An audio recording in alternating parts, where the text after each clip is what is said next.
Welcome to Bible Fiber, where we explore the textures and shades of the biblical tapestry.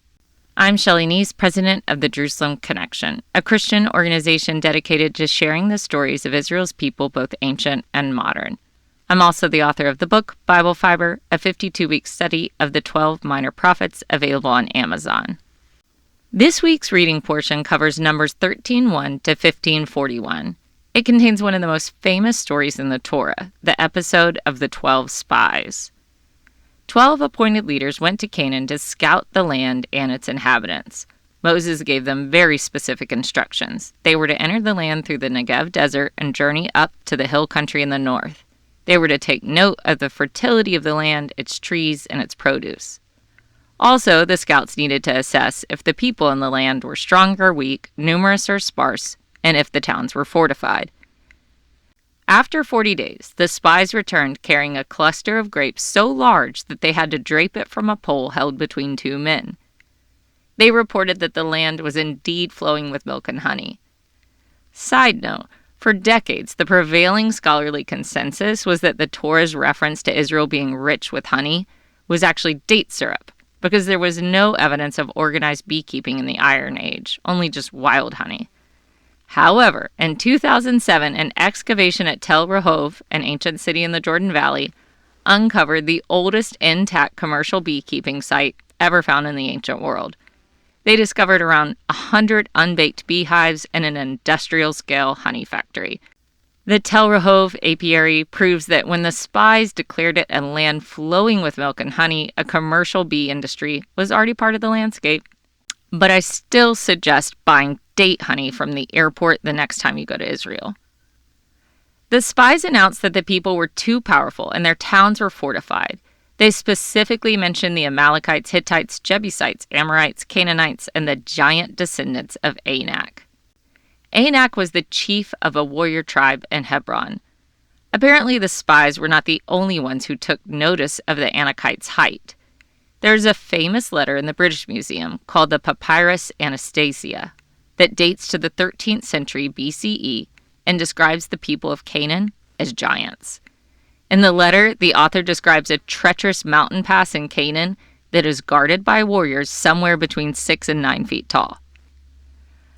According to the spies, though, the Anakites were descendants of the ancient Nephilim. Numbers 13 gives the spies' report. So they brought the Israelites an unfavorable report of the land that they had spied out, saying, "The land that we have gone through as spies is a land that devours its inhabitants, and all the people that we see in it are of great size. There we saw the Nephilim.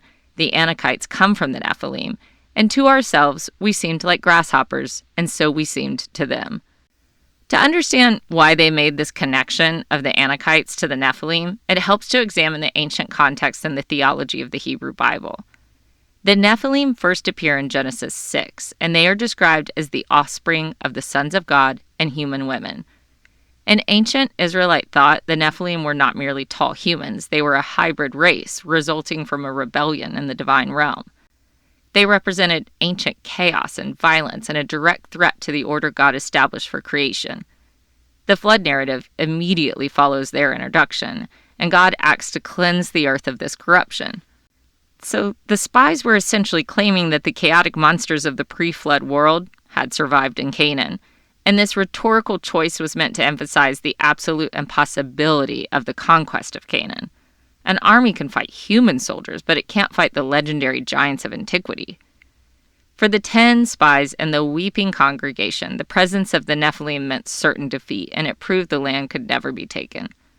For Joshua and Caleb, the meaning was entirely different. The Nephilim represented the greatest evil. By trusting God to defeat them, Joshua and Caleb demonstrated that God's power was absolute, that he could overcome even the most terrifying remnants of early rebellion. Since God destroyed the Nephilim once in the flood, he could deliver the Anakites into their hands now. In Numbers 14, they plead with the terrified camp. "If the Lord is pleased with us, he will bring us into this land and give it to us, a land that flows with milk and honey. Only do not rebel against the Lord and do not fear the people of the land, for they are no more than bread for us. Their protection is removed from them, and the Lord is with us. Do not fear them." The fear tactics of the other 10 spies completely demoralized the encampment and drowned out the assurances of Joshua and Caleb. The Israelites wept and demanded a new leader to bring them back to Egypt. They went so far as to accuse Moses and Aaron of setting a trap for them. "Why is the Lord bringing us into this land to fall by the sword?" they said. "Our wives and our little ones will become plunder. Would it not be better for us to go back to Egypt?" So they said to one another, "Let us choose a captain and go back to Egypt." The Israelites were actively accusing God of harboring malicious intent towards them. They claimed he brought them into the desert specifically to slaughter them. And this accusation turned the entire narrative of the Exodus upside down. God had just miraculously delivered them from centuries of brutal slavery. He parted the Red Sea and fed them manna from heaven. Yet, in a moment of panic, they concluded that his ultimate goal was their destruction. To accuse God of malice is the worst kind of insult, and it denied his fundamental goodness and ignored his proven track record of faithfulness. Egypt was the site of their oppression. It was a place where their male infants were thrown into the Nile. By saying it would be better to return to Egypt, the Israelites minimized the horror of their bondage, and they declared that the physical security of slavery was better than freedom provided by God. When panic takes over, even the miraculous interventions of God are quickly forgotten. The Israelites looked at the giants and decided God was small. They looked at the Promised Land and decided Egypt was better. But the punishment for their fears couldn't have been worse. Every member of the camp who was 20 or older counted in the census would die in the desert over the next 40 years. 1 year of wandering for every day the scouts were in the land. As for the 10 unfaithful spies, they would be struck down immediately for their lack of foresight and faith. God would wait for the next generation to lead. Caleb and Joshua were the only exceptions. There are a few really important facts to highlight in this drama. First, the problem wasn't the land. The land was wonderful. It was the people of the land that struck fear, and that fear was based on a lie. As Joshua will later prove, the peoples of the land and their fortified cities turned out to be very conquerable. In fact, we learn in Joshua 2 that the people of Jericho were as afraid of the Israelites as the Israelites had been of them.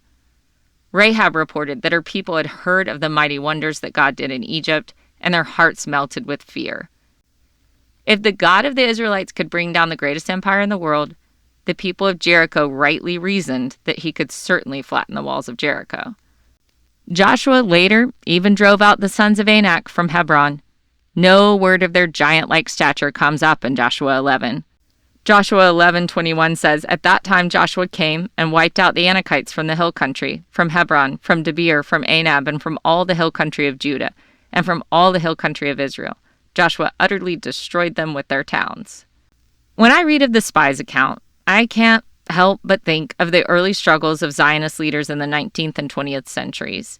Even in the Jewish community, Zionist ideals were a minority until the actual establishment of the State of Israel. In the lifetime of Theodor Herzl, a majority of Orthodox Jews saw the Zionist agenda as a false messianism. Groups like Agudath Israel formed in 1912 to oppose the movement. They agreed that the Jewish identity must remain rooted in the Torah. Many secular Jews in the early 20th century saw Zionism as tribalism. They considered it an affront to the Enlightenment. Reform Judaism and parts of Europe and America also officially rejected Jewish nationalism. They recognized Judaism as a religion, but not a nationality. The 1885 Pittsburgh Platform explicitly declared that Jews were no longer a nation. The document stated they expected no return to Palestine. In 1919, 299 American rabbis endorsed a statement from President Woodrow Wilson, and this petition protested the establishment of Jewish state, saying it countered the ideas of democracy. The resistance continued for decades, and in 1942, the American Council for Judaism actively lobbied against a Jewish nation. They feared a state would lead to accusation of dual loyalty for Jewish citizens living elsewhere. I could list other examples of internal dissent, but what matters now is that it was eventually the Joshuas and Calebs of the Jewish diaspora whose vision won out. The civil disputes over Zionism were only quieted when the new nation miraculously beat back their external threats. Giants have always been present in the Jewish story, and fear has often halted momentum. But the Bible shows us, and Israel's modern history has proven, that the grasshoppers have God on their side. Shabbat Shalom and Am Israel Chai.